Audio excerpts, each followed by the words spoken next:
Impression उन्होंने ये बधाई ये दे रहे हैं कि ये एक प्रिपरेशन है जिसमें अमेरिकन इन्वॉल्वमेंट होगी। जो बाकी ममालिक है, स्पेशली जब चाइना और रशिया की बात करते हैं, वो भी इस डेवलपमेंट्स को देख रहे हैं। आयरन डोम सिस्टम है या डेविड स्लिंग है, एरो सिस्टम है, वो सक्सेसफुल नहीं रहा। अंडरग्राउंड है। जो फर्दो वाला जो साइट है, that is half A mile underground. Iran और इसराइल के दरमियान तनाज़ा शिद्दत इख्तियार करता जा रहा है। इसराइली हमलों के बाद ईरान के जवाबी वार कई ज्यादा शदीद हो चुके हैं।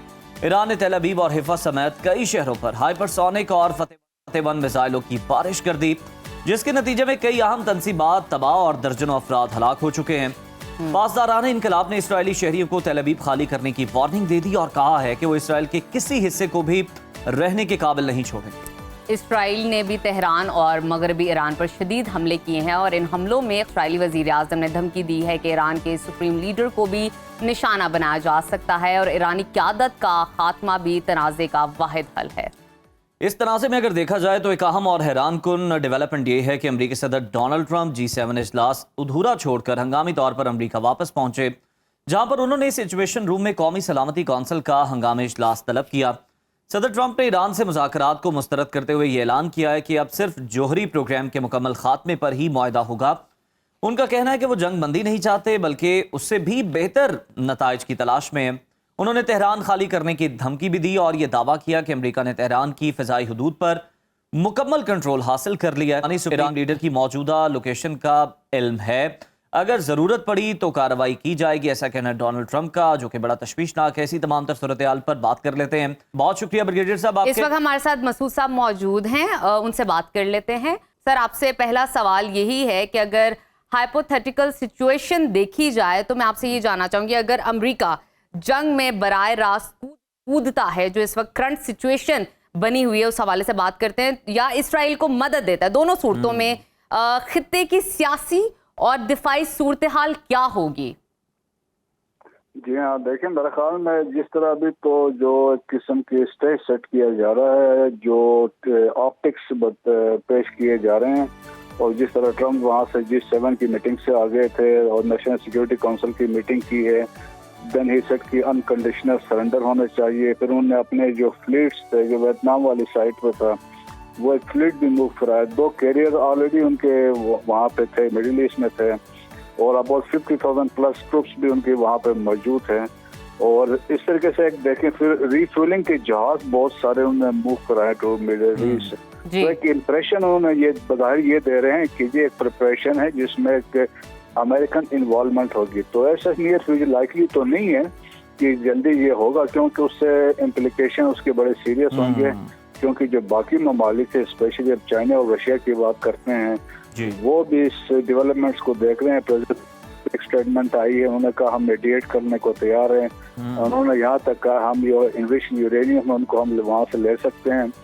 चाइनीज ने भी कहा है कि जी सिचुएशन की अमेरिका की अभी वो इम्पोर्टेंस नहीं रही है, तो हमने सिचुएशन को देखना है। तो इस तरह मैं तो समझता हूँ ये एक प्रेशर टैक्टिक्स है, क्योंकि देखें कि प्रेशर इजराइल के ऊपर है, और जिस तरीके से उनका जो आयरन डोम सिस्टम है या डेविड स्लिंग है, एरो सिस्टम है, वो सक्सेसफुल नहीं रहा। कि अगर देखेंगे अगर 30% भी जाके मिसाइल हिट कर रहे हैं तो इसका इम्पैक्ट हम देख सकते हैं। जिस तरह के वहाँ से देखें, वहाँ पे साइकोलॉजिकल बड़ा इम्पैक्ट है, इजराइल में खौफ है।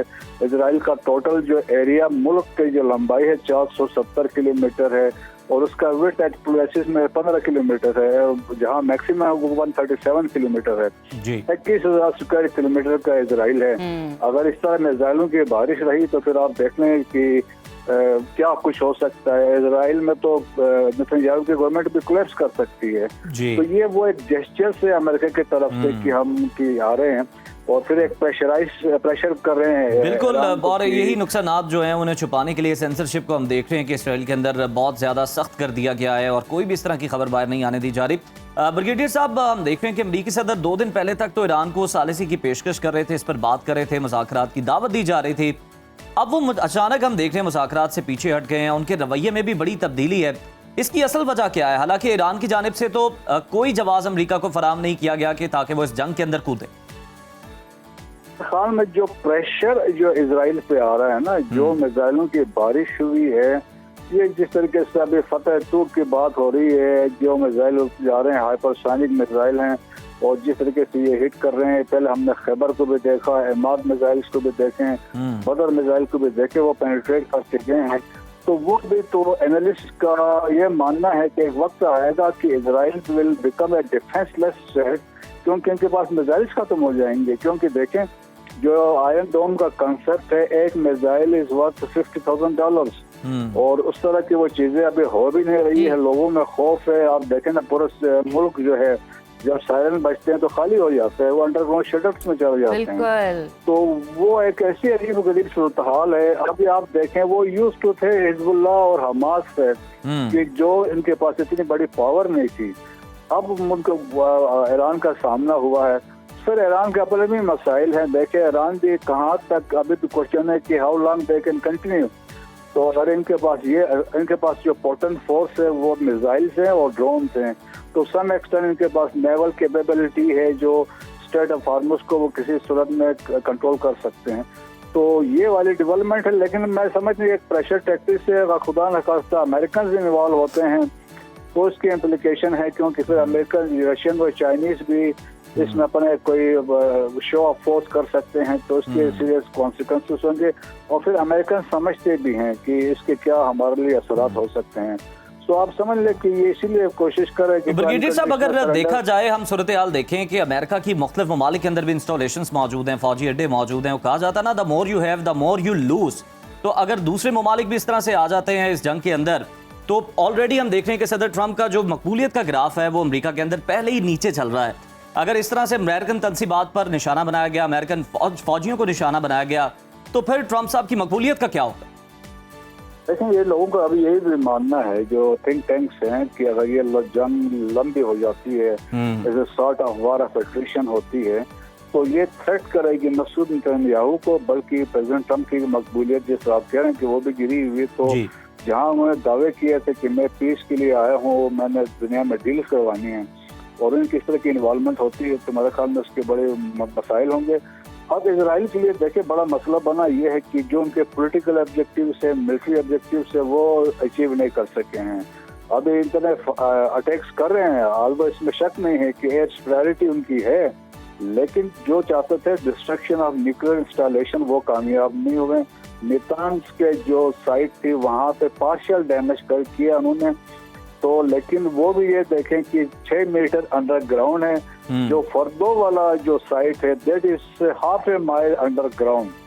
उसके लिए इजराइल के पास तो अपना वही, इनके पास बम है, GP-57 है, तो वो तो यूज करते हैं 6 मीटर की डेप्थ तक वो जा सकते हैं।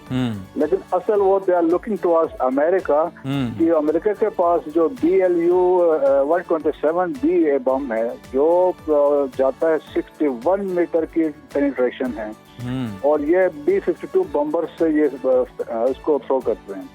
तो वो अभी उस मिलिट्री ऑब्जेक्टिव्स के लिए इनको ये वेपन चाहिए, और सेकंड पॉलिटिकल ऑब्जेक्टिव्स ये हैं चेंज ऑफ रेजिम।